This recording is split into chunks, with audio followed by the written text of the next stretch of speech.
Scope ഉണ്ടോ എന്നുള്ളൊരു ചോദ്യമാണ് സാധാരണ പ്ലസ് ടു കഴിഞ്ഞ കുട്ടികളും അതുപോലെ തന്നെ പാരൻസൊക്കെ നമ്മൾ കാണുമ്പോൾ ചോദിക്കുന്ന കാര്യങ്ങൾ. നമ്മൾ മനസ്സിലാക്കേണ്ട കാര്യങ്ങൾ, സ്കോപ്പ് എന്ന് പറയുമ്പോൾ ഒരിക്കലും ഒരു ജോബ് കിട്ടലോ അതല്ലെങ്കിൽ ഒരു സാലറീഡ് ആവുക എന്നുള്ളതല്ല. നമ്മളെ സംബന്ധിച്ചിടത്തോളം നമ്മൾ എന്തിനാണ് അടുത്ത ഒരു 3 ഇയേഴ്സ് അല്ലെങ്കിൽ ഒരു 5 വർഷത്തിനുള്ളിൽ എന്തിലാണ് നമുക്ക് മെച്ചപ്പെടാൻ കഴിയുക എന്നുള്ളതാണ്.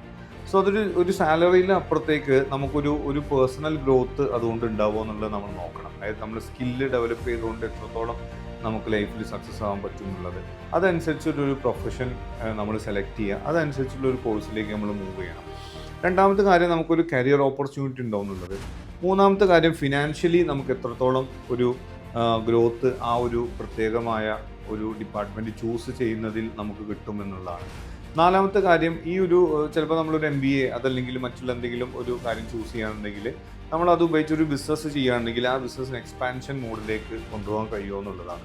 സോ നമ്മളെപ്പോഴും ഒരു സാലറി അതല്ലെങ്കിൽ അറ്റ് പ്രസൻറ്റ് ആർക്ക് എന്ത് കിട്ടുന്നു എന്നാൽ ഞാൻ അയാളെ പോലെ ആവാം, ആ ഒരു തോട്ട് മാറ്റിയിട്ട് ഒരു കുറച്ചൊന്ന് നമ്മൾ ചിന്തിക്കുക. ഒരു 4-5 വർഷം അങ്ങോട്ട് കഴിയുന്ന സമയത്ത് ഞാനിപ്പോൾ ചൂസ് ചെയ്യുന്ന ഈ ഒരു കോഴ്സ് കൊണ്ട് എന്തായിരിക്കും ഉപകാരം, ആ രീതിയിലുള്ള ക്ലാസ്സുകളൊക്കെ നമ്മൾ അറ്റൻഡ് ചെയ്യുക. അതുപോലത്തെ സെമിനാറുകളൊക്കെ പല സ്ഥലത്തും ഇനിയിപ്പോൾ ഈ ഒരു വെക്കേഷൻ ടൈമിലുണ്ടാവും.